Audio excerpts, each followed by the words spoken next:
Okay.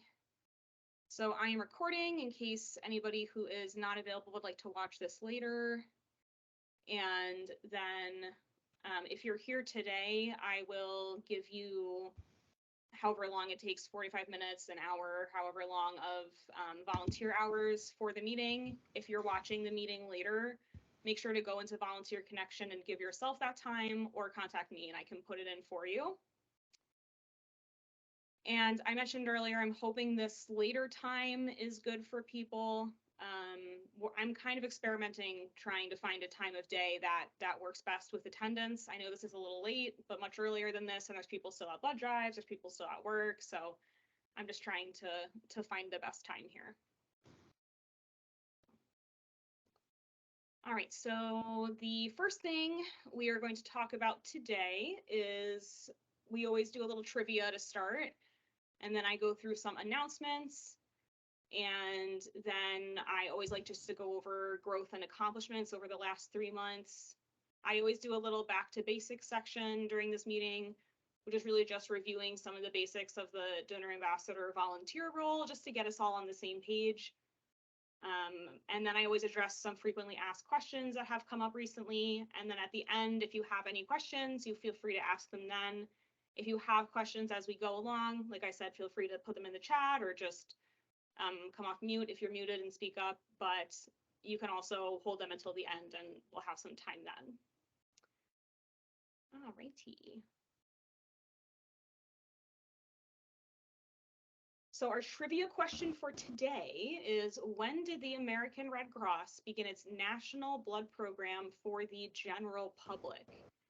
And the key word there is general public, because there are different dates when it started for the military.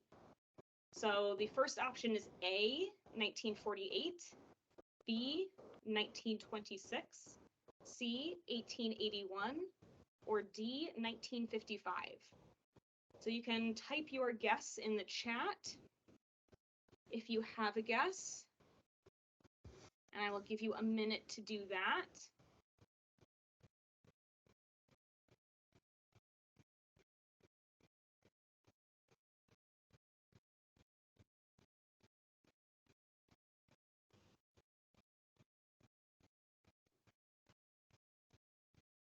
I see a guess for D, 1955.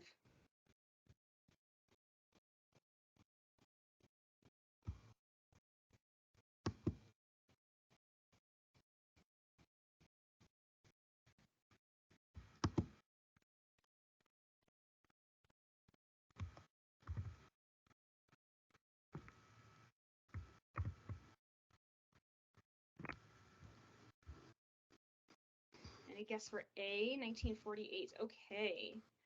So the answer was A. Yes, Larry and Donna, you're both correct. The answer is A, 1948. Even before that, there were blood services for the military, for wounded soldiers, but in 1948, after World War II, is when the blood program expanded and became for the general public and developed into what we have today. So I only have one trivia question this time. In the past, I've had two, but it's tough thinking of or finding questions that you all probably don't already know the answer to. So this time I had to cut it down to one.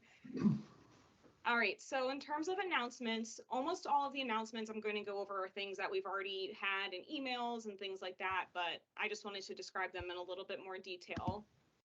So the first is that right now we are in a blood appeal, and what that means is that we've announced an emergency need for blood donors. This started on January 8th. We've had an extremely low number of donors for a variety of reasons. And this affects the donor ambassador role simply because you might see more walk-ins. We're really pushing advertising to get people to come in to donate. We're trying to put up more signs, trying to get the word out on social media. So you may see more walk-in donors at blood drives or at the donation center. When you get to the blood drive or to your donation center shift, you always just want to check in with the supervisor or the charge person. And especially during this time, you want to ask about walk-in donors. Some might say, yes, any walk-in donor is fine, or they may say, check in with me each time. So we just want to be extra certain that if we can get a walk-in that we're getting them in. And they may also be waiting longer just because we may have extra walk-ins, or we may be taking walk-ins, whereas normally we would tell them to come back at a different time. We may be trying to squeeze extra people in. So just be attentive if they have a long wait time. It's always nice just to offer them snacks, water. We have all those things available. You could always offer to ask how much longer the wait will be if they're curious, things like that. So just doing our best to make sure they're comfortable while they're waiting. I have links to past caring communication videos. If you're not familiar, caring communication is a series we do about once every 2 months with tips for how to empathetically handle tough interactions with donors, or just general tips for having good communication. So those videos I found have a lot of great information about how to handle walk-ins and sometimes the tough situations that might come up. So I'll make sure I'm sharing those links in my next weekly email so that if you haven't seen those yet, you can take a look. I also want to emphasize that as important as all of our donor ambassador volunteers are, the most important thing is that you're there. So we need, it's important to us that you take care of yourself so that you can continue to volunteer. We don't want anybody burning themselves out. We don't want anybody hurting themselves trying to get to a blood drive during inclement weather. So your safety, your health, that is all the most important thing. Please be extra attentive during the winter time. Make sure you're feeling well before you go to the drive. Confirm that the weather is good before you go to a drive. You can, if you're not sure what the weather is like at your destination, you can always check with me, and I might have some people in the area that I can check with. So feel free to reach out to me if you have any concerns about any of that. And then I also just want to mention that we do have a incentive type giveaway right now for donors. And this one is, we partnered with the NFL for this. So this one is especially exciting. Any blood donors who give through January 31st are going to win 2 tickets to the Super Bowl, including all sorts of extra activities. I'm not a huge football fan, so I don't know what the Super Bowl experience is, but it sounds fun. And then airfare, hotel, and it also provides a gift card for dinner expenses and things like that. So it's a huge expenses paid, really nice trip, huge incentive for donors. So just, you're talking to people who are maybe on the fence about donating, especially if you know they're a football fan, I would maybe mention it to see if that could help get them in to donate. And there is a new reward points system for donors that's coming. I don't have a lot of information about it yet, but it's going to be something like each time you donate, you accumulate points, and then you can use those to shop for a gift or a gift card or something like that. So I will send out more information about that as I get it. I also just wanted to draw attention to the February giveaway that we're doing. This is for you, for all of our volunteers. This is a national giveaway, so I am going to address that. I'm aware that 3 to 4 shifts is not possible in every county. This is just based on kind of national averages and what is possible for volunteers nationally. That being said, if you are in a county where you can get 3 or 4 shifts, you are eligible then to receive one of these giveaways. So all you need to do is complete 3, 4, or more donor ambassador shifts in February. You have to make sure that you're officially registered in Volunteer Connection, which you will be as long as you either sign yourself up or let me know that you're going. As long as you don't just show up to the blood drive, you'll be in Volunteer Connection. So just make sure that you complete those shifts that you're signed up for. And if you complete 3, you'll get this 3 zipper travel pouch that looks really nice. And if you do 4 or more, you will instead get this black tote bag, which has a lot of pockets, and it looks really good for spring and summer activities. So I'm envious because these gifts look nice. And then I also want to say, if you're in a less active county, like I said, I'm aware that there's counties where there might only be 2 blood drives a month, and there's no way for you to do 3. I would encourage you to maybe look outside of your county if it's possible for you, if you're interested in these gifts. But I also will have my own giveaway items. I don't receive extras of these, but I can order my own items that I can do giveaway with, new things that I haven't given out before. that I can send to active volunteers in those less active counties. I do just want to mention the Book Now training. This is a refresher course session for the Book Now app. So we do have new tablets that are out at blood drives now, and the Book Now app is working slightly differently. The software on the tablet might look a little different. So we just wanted to put these courses out there to make sure everybody is very familiar with the Book Now app. The ideal is that we are offering to book every donor for their next appointment. And the nice thing about Book Now is that it will just pull up the next available appointment at the same location. So it'll look 2 months in the future, when is there another appointment at the same place? So the donor can just come back and they can keep going to the same location to donate blood. I also want to mention that sometimes the staff at the blood drive will be using the Book Now tablet themselves. Feel free to just ask them if you're comfortable. You can either at the beginning when you're speaking to the charge person, just say, hey, can I, do you need me to use the tablet? You can, or if you notice halfway through that they've been using it, you can ask. Just see, because they might just not be aware that you're comfortable to use it. And I do also want to mention that we also encourage donors to book on the app. So if they don't want to book on the Book Now tablet, if they'd rather just do it on the app themselves later, that's fine. We're still encouraging that.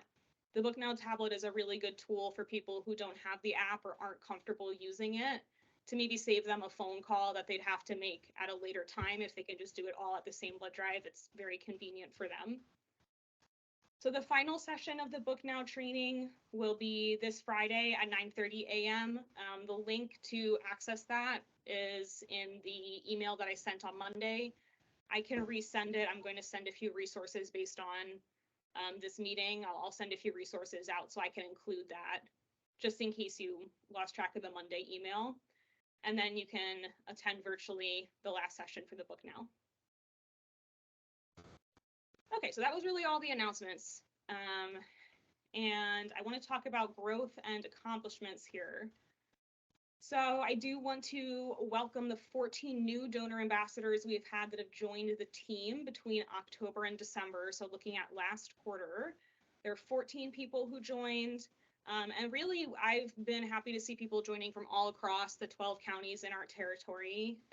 A lot of times we're inundated with people in Erie County, which is nice because we need a lot of people in Erie County, but it's especially nice to see people joining from all over, because we need people all over.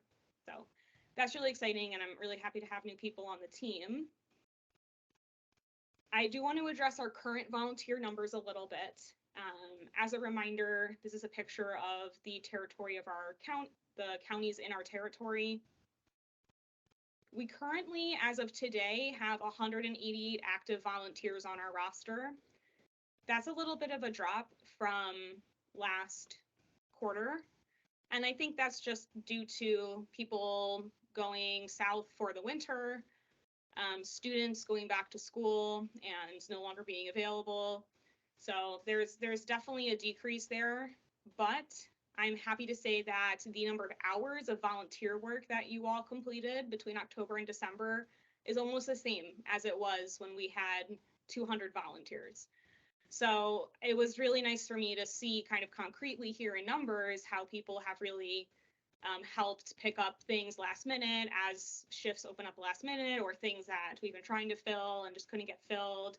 It's just been really, really refreshing and really exciting to see people step up and do those things, especially with just everything going on in the world today. It's just especially nice to see people who are always willing to help out. So, whether you do one blood drive every 3 months or you do one shift a week, thank you. I also wanted to put out there are a few counties where we still need donor ambassadors. Like I just mentioned, there's a few less people active right now. So there's a couple counties where we really need people. Cattaraugus, Erie, Niagara, Orleans, Tompkins, Wyoming. Those are just the main places where we always need more volunteers. And I do want to mention too that in some of those counties, we may need one volunteer to do one blood drive that's once every other month. So if you know somebody who is interested but doesn't want to make a huge commitment, that might be the perfect fit. So, you know, you can just let them know. Of course, some of these counties we need people really frequently, but some it's a little less frequent. So if you know anybody who's interested, you can either contact me and I can send them to the right place, or they can go online and fill out the information that they're interested in volunteering, and then we'll make sure that they're a good fit before we match them up with anything. Okay, before I continue, are there any questions or anything so far? Carrie, I just have a comment about the book now. It's wonderful when the account managers have the dates for the future drives. However, it's so confusing to donors when there's no dates available for them in their zip code in the 8-week period of time. Okay. Yeah, I will definitely bring that up, because I would assume that what is happening if there's none in their zip code is that there probably are some that are planned to happen, but they may just not be in yet. So I'll bring that up. I meet with the account managers regularly, so I'll make sure that I remind them of that, because I'm sure they would also appreciate having people signed up right away. Thank you. I appreciate that. Any other questions before I move on here? Okay, so I always like to talk about the survey results. These are from the surveys that you get sent to you either through text or through email after you've completed a donor ambassador shift. And they usually ask you a series of questions about your experience, if the staff greeted you, if you felt appreciated. Filling these out is really helpful, and also if you fill them out, filling them out completely is extremely helpful, because sometimes we get results where there's a big chunk of people who didn't respond, and it's hard to know if that would have been a positive or negative response. So just if you have the chance to fill them out, that's the best way to do it. But I also do want to say, if you ever don't want to complete a survey, feel free to reach out to me with any feedback that you have directly, and we can talk about it instead. So the overall experience part of the survey, this was really exciting for me, because last quarter, only 66% of donor ambassadors in our territory rated their experience as a 5 out of 5. And that was pretty upsetting for me, because more than 66% of people should have a 5 out of 5 experience. I was happy to see it come back up to 83%. This is from October to November. Unfortunately, I didn't have December yet. But between October and November, 83% of donor ambassadors rated their overall experience as 5 out of 5. So that's really great. Of course, I would like to get the number higher if possible. And feedback is the #1 way that we can improve. So, you know, if you have a reason why you rated a drive as a 3 or a 2 or a 1 out of 5, you are able to give feedback in the survey, but you could also contact me directly and then let me know what happened. And in addition to the overall experience, the other part of the survey that's most important to me is the appreciation rating. So this is where you indicate how appreciated you felt. And we had an increase from last quarter where 91% said you felt appreciated after each blood drive, and this time it was 93%. So a small increase, but that's still good. And I would like it to be 100%. So hopefully we can get there. I also want to clarify here too, when you fill out these surveys after the blood drive, those survey results are not sent to the blood drive staff directly. They come to my department, and my supervisor reviews them and then sends them on to me for any action that needs to be taken. And if we determine that there's something that we need to clarify with the blood drive staff, we can do that kind of discreetly. It's not, this person said this ever. That's not ever the way it is. So you don't have to worry about that when you're giving feedback. It all comes to us, and we can decide sort of what needs to be done with it.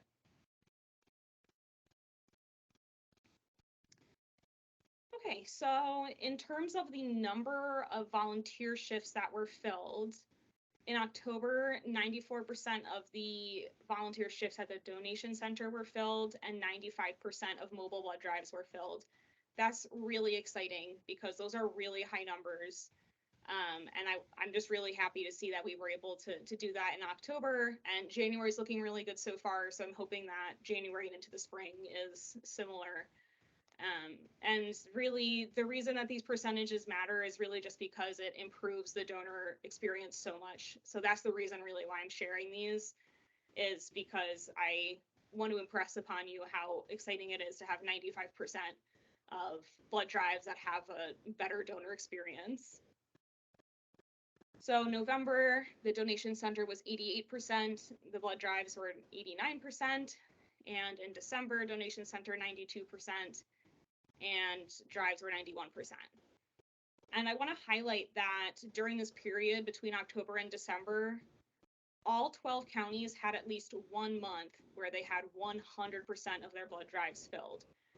And we have some counties where that happens continuously, where every month there's 100% of blood drives that have a volunteer. So that's really exciting. That is such a positive upward movement in terms of getting everybody involved. A lot of it's just getting people paired up with the right blood drive. So I am happy when people adopt a shift at the donation center or adopt a blood drive. That kind of stuff is all really great. So thank you everybody for contributing in whatever way. So here is really the core, in my opinion, of everything. I like to give the survey results. I like to talk about how many blood drives, shifts, and how many blood drives and shifts that we filled, just to kind of give the overall scope. But in my opinion, what it really comes down to is the amount of blood that was collected. That's why we're here. So this is the number of units that were collected. This is through the entirety of Western New York. So that's us, but also the rest of the Greater Rochester chapter and the rest of the Southern Tier chapter. So if you work with Sylvia or Aaron, it's their territories as well. So in October, we had 9,239 units of red blood cells collected, 8,975 for November, and 8,938 for December. So as we kind of expected, with there being the urgent need for donors, it is decreasing in December. Some of that's just sort of normal for the winter time, but the decrease is still small. It's not massive. And I also want to point out when I first saw this number, I legitimately had to go back and redo the math because it just seemed so big. I've not seen this information before, so I was really flabbergasted by the amount of red blood cell units that were collected between January and December. So all of last year in Western New York, it was over 112,000 red blood cells. And because the average patient or the average transfusion is 3 units, that's over 37,000 transfusions potentially. Of course, that number is not set in stone because some people require 100 units. But still, the amount that was collected is phenomenal. And I just wanted to share this because, like I said, these are really the important numbers. And I don't want anybody to ever doubt this is because of you. This is because you're there at those drives. You make sure that people are doing okay after they donate. You make sure that they're greeted and that they feel welcomed and that they have somebody to chat with if they want to. The first time I ever donated blood, I was super nervous. And just having somebody who chatted with me and talked with me and things like that, it just really made the difference. So yeah, thank you so much.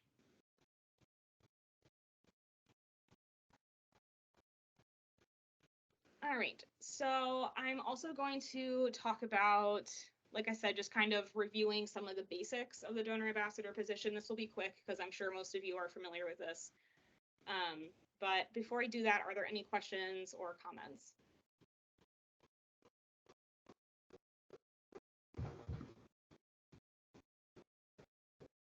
Okay, perfect. So just a few refreshers about the responsibilities of a donor ambassador, really about transportation. So the transportation to and from a blood drive is the responsibility of the donor ambassador. I have looked into this.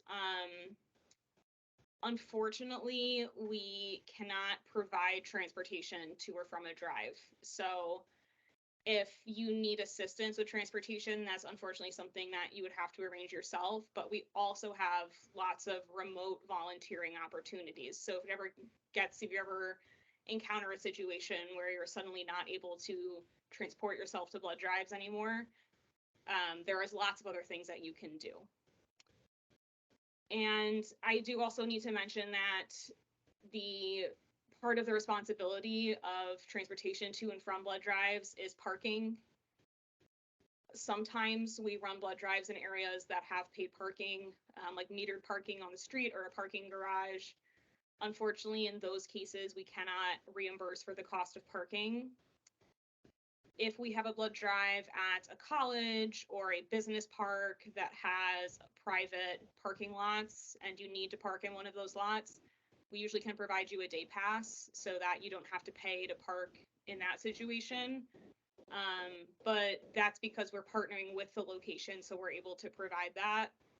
In a situation where it's just the city charging for parking, unfortunately, like I said, we're not able to reimburse. So if you're ever not sure what the parking is like where you're going and you think this might be an issue, please reach out to me. I might not know off the top of my head, but I do know the people to ask so we can find out for you, just so that you can be aware if this is something you need to be prepared for.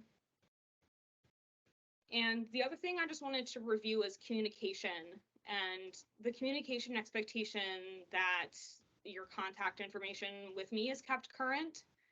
So if you change your phone number, if you change your email, even if you change your address, it's really helpful if you let me know. Otherwise, I could get in a situation where I need to contact you and I'm having a tough time doing so, and I might not realize that your contact information has changed until I haven't been able to reach you. So if you can think of it, that information is really easy to update on Volunteer Connection, or you can reach out to me and I can update it for you. But especially, sometimes I like to send little thank you gifts or cards or things like that, and I might not tell you ahead of time. I might just send you a card. So if I have the right address for you, it just makes that process much easier.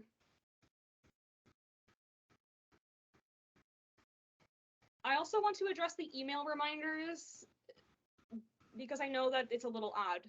I know it's a little strange the way that the format of the email reminders. So you receive automated emails that remind you of your shift, and also if you cancel your shift, you'll receive one as well. These are 100% automated. They do not come through me. I do not choose what goes into them. Unfortunately, I can't really even change the information in them. So I recognize that this is not necessarily the clearest information that's in them, but unfortunately, it's just kind of the way that it has to be. So the event name is always just going to be donor ambassador. I wish it could have the name of the blood drive location, but unfortunately, that's just not something that can be put in. The description numbers, that's just the amount of blood that we're expecting to collect at that blood drive. So don't let that throw you off.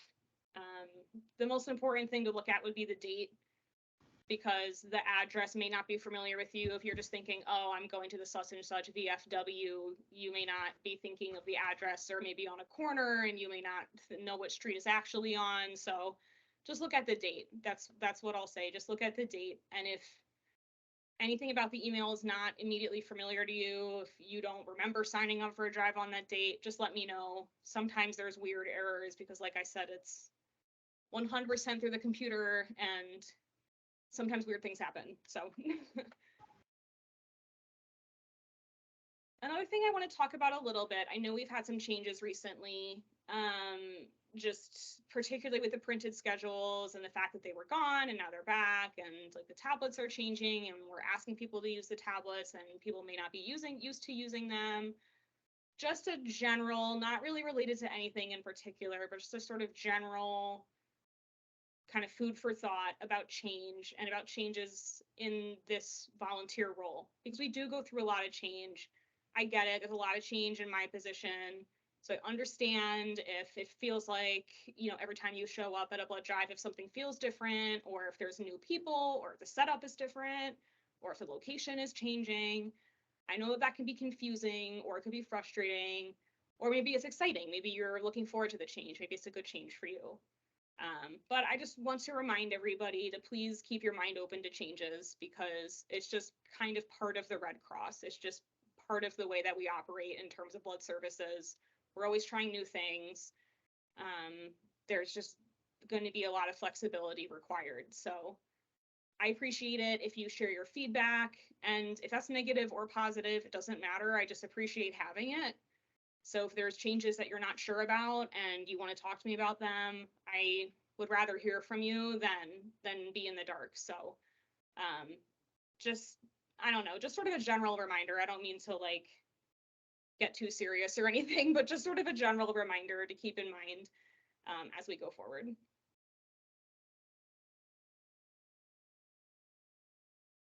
Okay. So just a few common questions that I've been getting a lot recently. Just some questions about volunteering or registering on Volunteer Connection. As a reminder, we do have quite a few counties or areas where we have scheduling volunteers.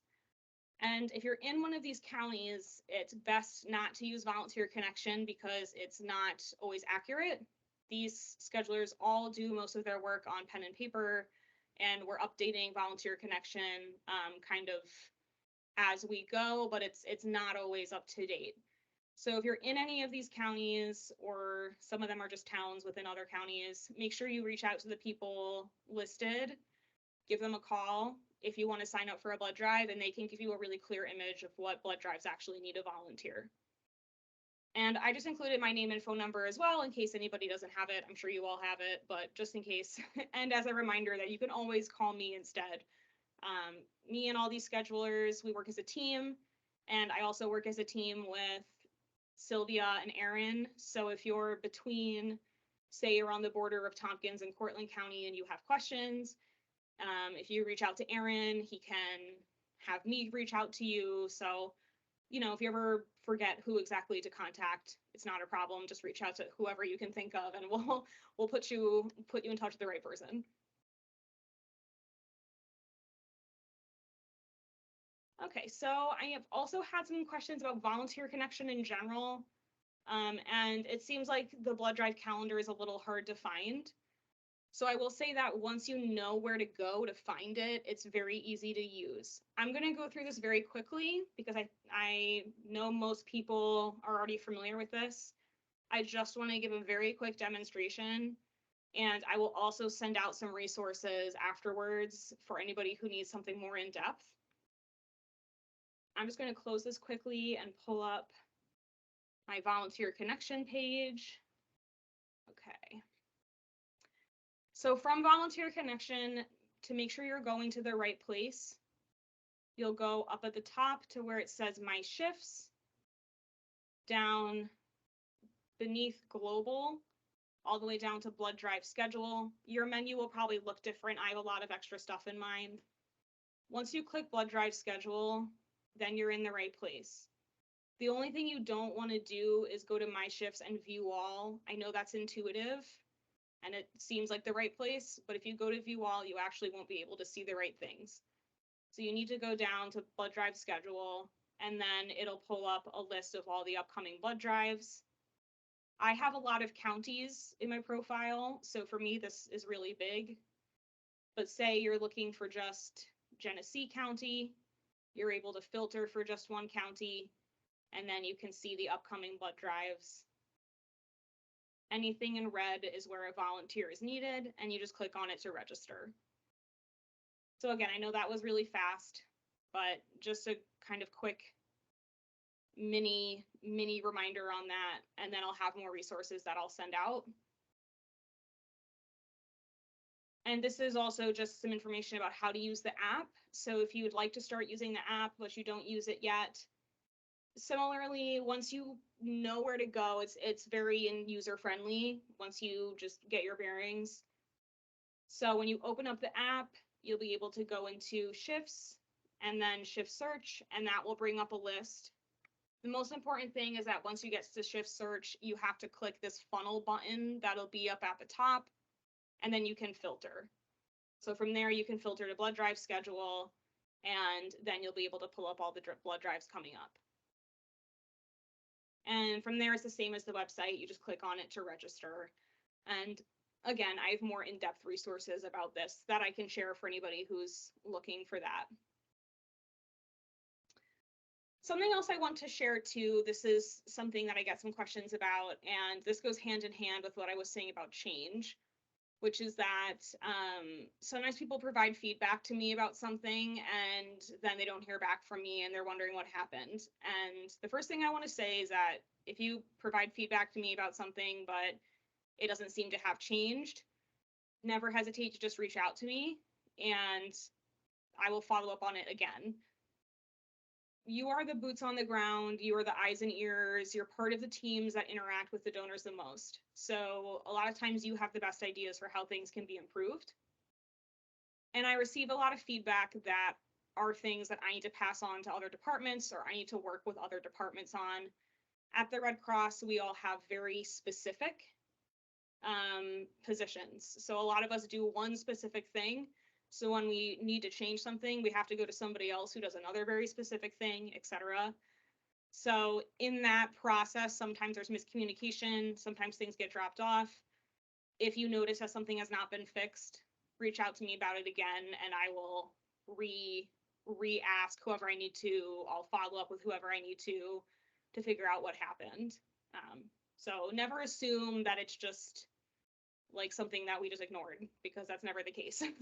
Sometimes it just sort of gets lost in the shuffle. So never hesitate to follow up. All right, so that was everything that I had. Are there any questions before I finish up?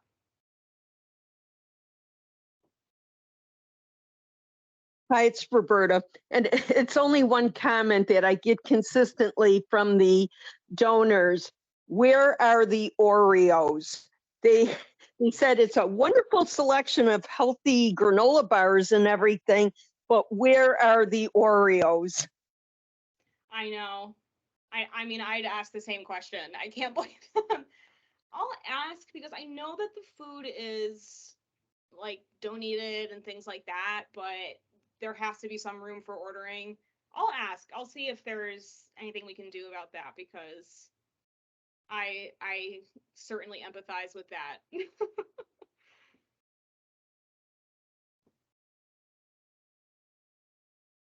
Are there any other questions or comments or things you've heard from donors?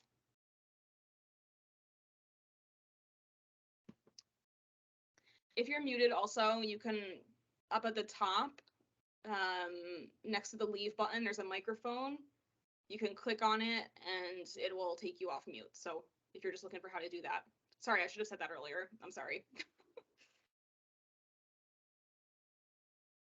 Well, I'll ask one thing and you can either respond now or you can think about it and send me an email later. One thing I'm looking for is what is information that maybe is in this presentation that you don't need to know, or things that are in here that are not in here that you would like to know. Basically any changes or things that I should add.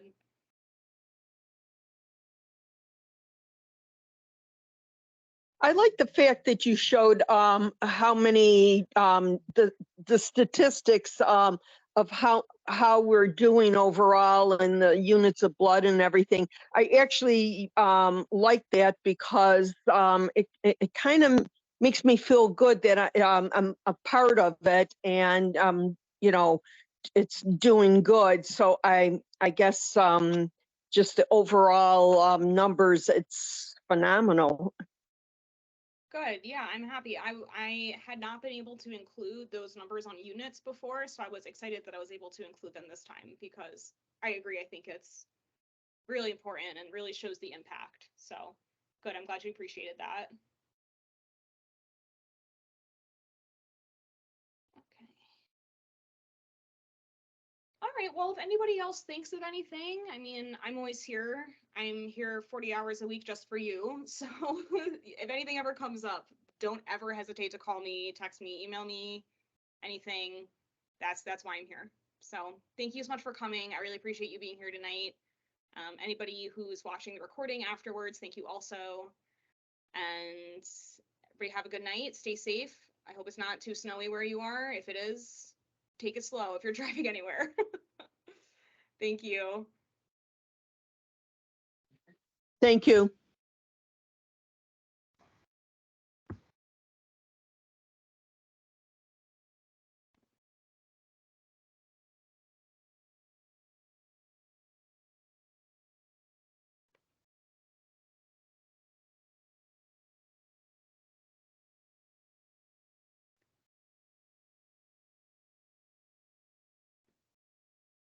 Do you need anything else, Donna, or can I close the meeting? I just don't want to leave you if you have a question.